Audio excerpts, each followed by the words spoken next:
Un domājot par šo kustību, man visprecīzāk šķiet teikt līdzīgs līdzīgam.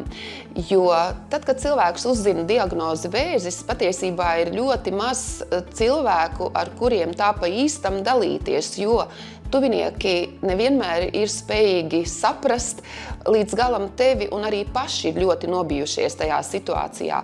Tāpēc cilvēks un dzīvības koka komanda ir tie, kuriem jau ir pieredze slimībā, kuri ir veiksmīgi tai tikuši cauri un gatavi atbalstīt otru, vispirms uzklausīt, saprast, arī varbūt dot tādus spēka vārdus tālākajā, jo patiesībā arī man ir savi spēka vārdi, man ir arī mana enerģija, ar kuru es dalos, kad strādāju ar pacientu vai vienkārši cilvēku, sievieti, kurai ir vēzis.